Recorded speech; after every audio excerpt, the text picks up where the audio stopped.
Alo, Trà Vinh xin chào các bạn. Hôm nay thì mình chia sẻ cái bánh cam nha, một món bánh cam truyền thống. Nhưng mà hôm nay mình sẽ làm nhân ngọt ở bên trong, đường chảy, thơm phức. Ngoài giòn trong thì dẻo dẻo. Đặc biệt là mình làm kiểu này không hề bị nổ. Bây giờ mời các bạn mình cùng vào bếp thực hiện luôn nè. Đầu tiên là mình dùng ở đây 250g bột mì. Còn này là 50g bột nếp, thì hai loại mình dùng là 300g. Tương đương là 300ml nước luôn, nước lọc bình thường, rồi chút nữa mình sẽ nấu lên. Mình sẽ thêm vào đây dầu ăn, 2 muỗng canh đường cho vỏ bột nó ngon, chút xíu muối nữa nha cho nó đậm đà hơn. Cho 300ml nước vào trong chảo. Có chảo chống dính thì các bạn dùng, bột nó sẽ không bị dính, nó dễ khuấy. Và 2 muỗng canh đường cũng cho vô luôn, chút muối, và bắt lên trên bếp. Các bạn sẽ nấu cho cái hỗn hợp nước này nó sôi bùng lên ha. Quay qua bên này, bột mì và bột nếp mình trộn cùng lại cho nó đều lại trước một cái nha. 300g tương đương là 300ml nước, thì các bạn cũng có thể ăn nhiều hay ăn ít thì cũng có thể chia giảm. Nước đã sôi bùng lên rồi nè, các bạn để lửa trung bình. Bây giờ mình sẽ cho bột vô từ từ, vừa cho mình vừa khuấy. Bột mì khi tiếp xúc với nước sôi nó sẽ nở nhanh, để cho cục bột của mình chiên bánh lên nó không cứng. Thì các bạn làm kiểu này, cứ trộn đều nha, nó sẽ phủ đều phần nước. Bột nếp sẽ giúp cho cái bột của mình nó dẻo hơn. Rồi khi mà bột nó quyện đều nước rồi, các bạn tắt bếp nha, không cần phải nấu nữa đâu. Lúc này là bột vậy nó vừa nè. Lúc này bột vẫn còn nóng dữ lắm. Các bạn trộn sơ qua cho nó nguội bớt. Thêm 2 muỗng canh dầu ăn vô rồi để đây cho nó nguội nha. Quay qua bên này thì đi xắt cái cục đường thốt nốt. Cục này là 100g nhưng mà nếu các bạn ăn ít ngọt thì cũng có thể giảm lại cái bánh, cái phần bột và đường, vậy là nó cũng ngọt đó. Mình xắt thật là nhỏ luôn. Đường thốt nốt, đường tán hoặc là đường nâu cũng được luôn, tùy thích thích đường nào thì các bạn dùng loại đường đó cho nó có màu nha. Còn đường cát trắng là không đẹp. Băm sơ sơ lại vậy nè. Nó nhuyễn thì chút mình trộn vào trong phần bánh cái phần nhân nó chảy nhanh hơn. Phần đường chuẩn bị xong mình cho vào trong chén. Mình cho tiếp 1 muỗng canh bột mì vô luôn. Mè rang cũng cho vô. Rồi trộn đều 3 cái nguyên liệu này lại. Bột mì sẽ giúp cho cái phần đường của mình nó chảy ra, nó thấm vô bột là nó vừa ăn. Có mè hoặc là đậu phộng rang gì đó mình cho thêm vô, khi mà ăn vô cái bánh nó thơm hơn ha. Trộn đều vậy là xong, để qua một bên. Phần bột bây giờ nó cũng nguội rồi nè. Các bạn sẽ trộn sơ cho nó thấm cái dầu ăn cái, rồi cái mình dùng tay mình nhồi. Hồi nãy là nó nóng quá nên khó nhồi. Bóp mạnh tay là nó quyện lại khói dễ nhồi lắm. Cái phần bột vậy là nó vừa nha, không hề bị nhão đâu. Bột nhồi xong thì bắt đầu nó mịn, nó quyện lại và nó không có bị cứng. Các bạn sẽ lăn lăn ra cho nó dài dài để mình chia bột. Cái phần bột này rất là mịn luôn á. Bột này các bạn có thể làm bánh cam cũng ngon, hoặc là mình làm bánh xếp chiên cũng ngon nha. Chia ra từng cái cục nhỏ nhỏ. Thích bánh lớn hay bánh nhỏ thì các bạn chia bột. Nhưng mà cái bánh đường các bạn đừng có làm lớn quá, ăn ngán lắm. Chia xong thì mình vo tròn lại, rồi bây giờ mình sẽ cho nhân vô luôn. Cái phần bột láng lắm tại nó có dầu ăn Cho chút xíu nhân thôi ha.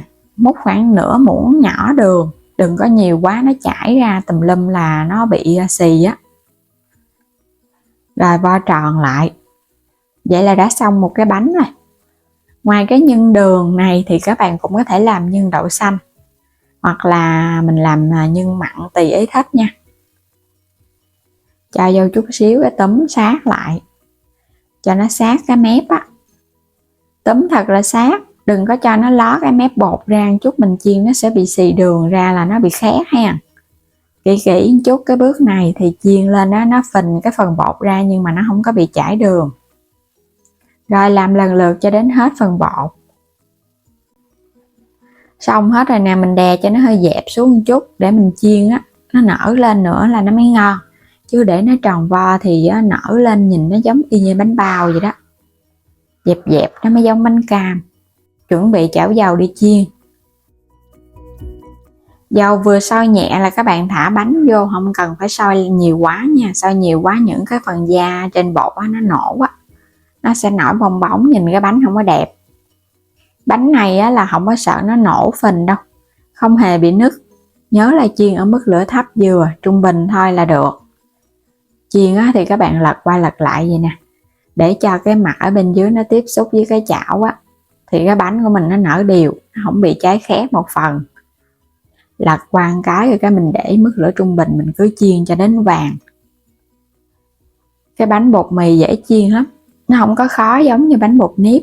Bột nếp thì các bạn chiên nó hơi khó là do phần bột nếp nó nở, còn bột mì thì nó nở nhưng mà cái độ nở nó vừa.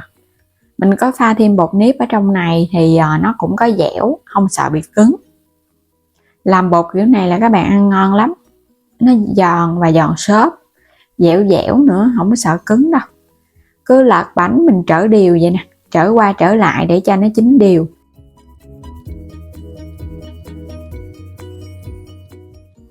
Bánh lúc này nó vàng giòn rồi nè, các bạn để lửa thiệt là lớn nha, để cho nó búng dầu ra và phần bánh nó giòn nhiều, nó nhanh hơn. Đó, nhìn ngon quá nè. Bánh cam căng lên, tròn trịa, không hề bị nứt nổ gì hết Khi mà thấy nó vàng vừa mắt thì các bạn hãy vớt lên để cho nó ráo dầu. Ngon quá rồi ha. Nhìn cái bánh cam hấp dẫn quá chừng luôn Chỉ 2 loại bột vậy thôi đó mà các bạn ăn ngon lắm. Bánh mình đã chiên xong rồi nè, thật là ráo dầu luôn, nó không bị hút dầu giống như là các bạn làm bánh cam bột nếp, nhưng mà nó vẫn mềm dẻo ngon chứ không cứng. Làm thử bánh cam này có thể kết hợp làm nhân thịt, nhân đậu xanh hoặc là nhân ngọt, nhân dừa gì cũng ngon hết.